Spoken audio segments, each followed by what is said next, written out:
आज गिरिराज और दुर्गा के घर में बहुत चहल पहल है। घर को अच्छी तरह से सजाया गया है। किचन में से अच्छे अच्छे खाने की खुशबू आ रही है। ऐसा इसलिए क्योंकि उनकी बेटी आभा और दामाद जी अहान शादी के बाद पहली बार घर पर आ रहे हैं। हिमांशी, बहू जल्दी से सारा काम कर लो। आभा और दामाद जी आने ही वाले हैं।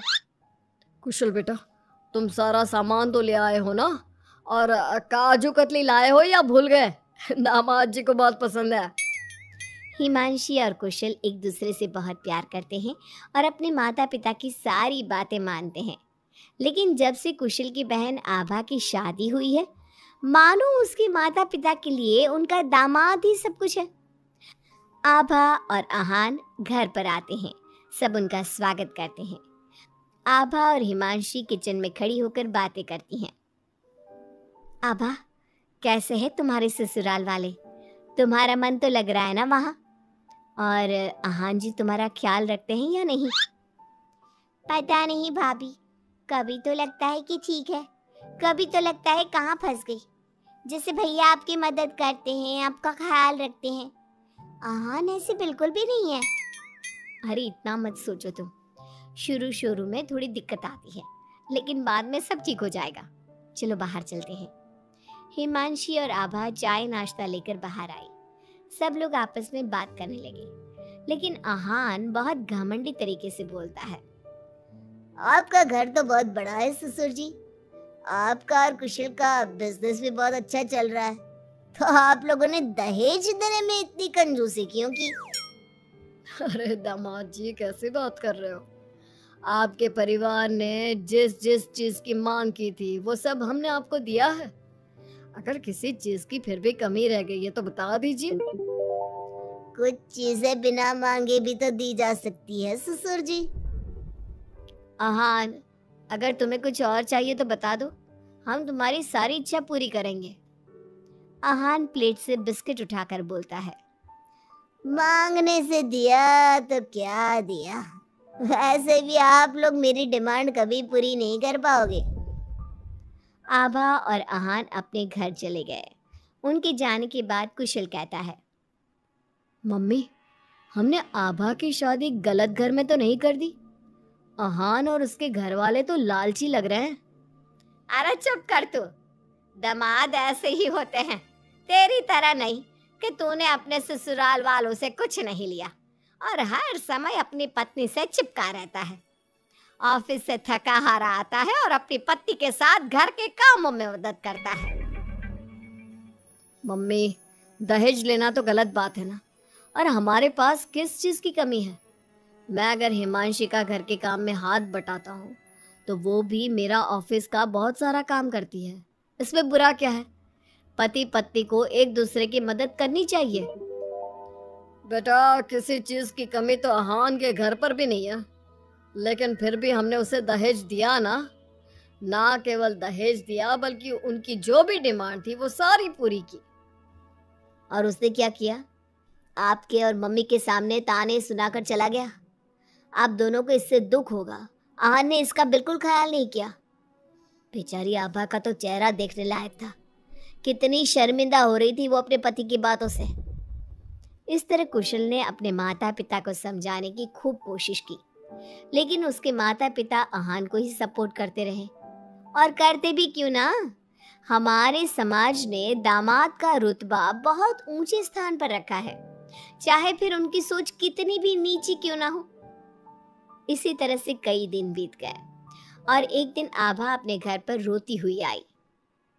अरे आभा, तुम रो क्यों रही हो? और ये तुम्हारे चेहरे पर निशान कैसे? आभा लगातार रोए जा रही थी।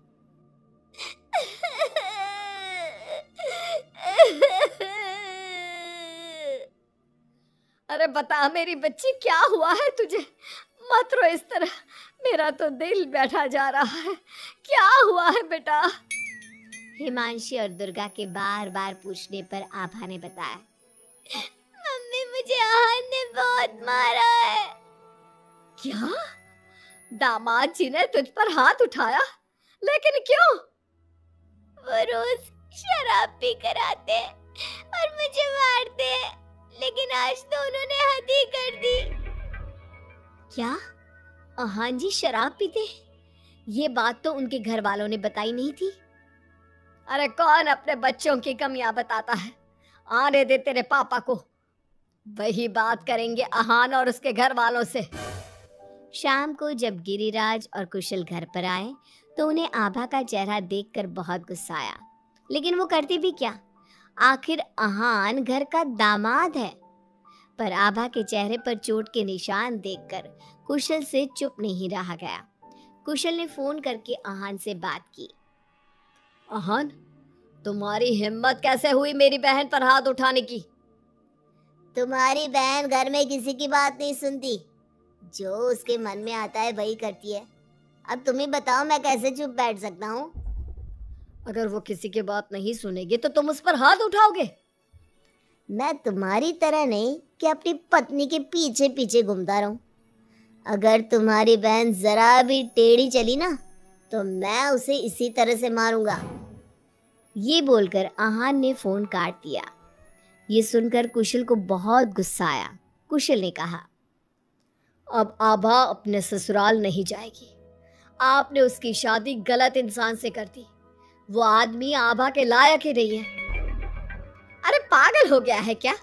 अपनी शादीशुदा बहन को घर पर बिठाएगा? लोग क्या कहेंगे? मम्मी, आपको अपनी बेटी की चिंता है या लोगों की? अहान हमारा दामाद है और घर में छोटे मोटे झगड़े तो होते ही रहते हैं। हमें इन बातों पर ध्यान नहीं देना चाहिए।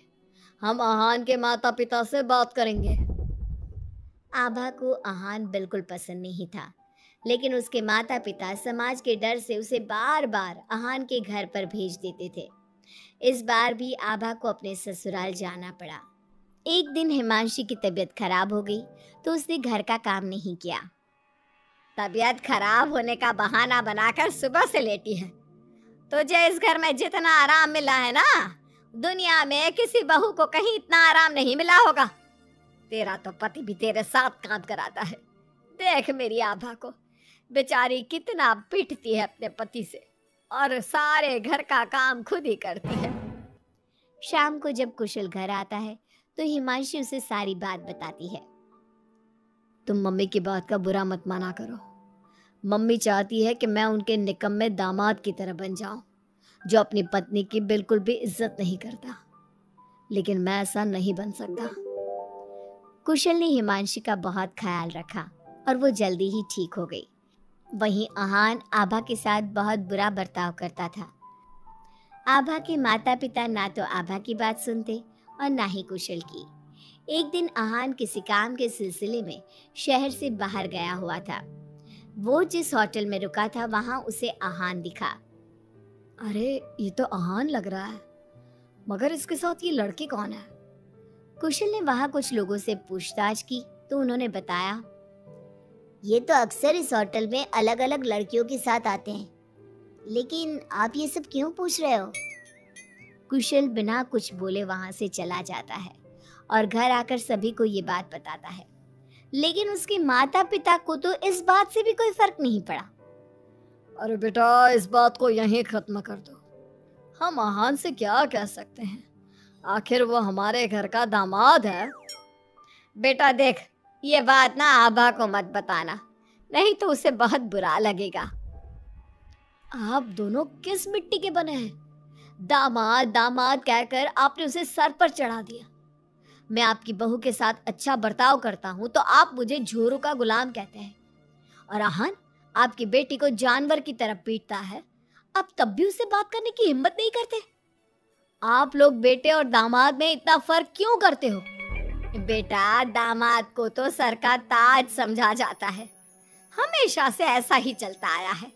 अरे हमारे समाज ने ऐसे ही नियम बनाए हैं। चाहे वो आपकी बेटी के साथ कैसा भी बर्ताव करे, उसे जानवरों की तरह मारे पीटे। मम्मी, ये पुराने जमाने की बातें हैं। आजकल कोई पढ़ी लिखी लड़की इतना नहीं पीट रही जितनी हमारी आभा पीट रही है, वो भी सिर्फ आप दोनों की वजह से।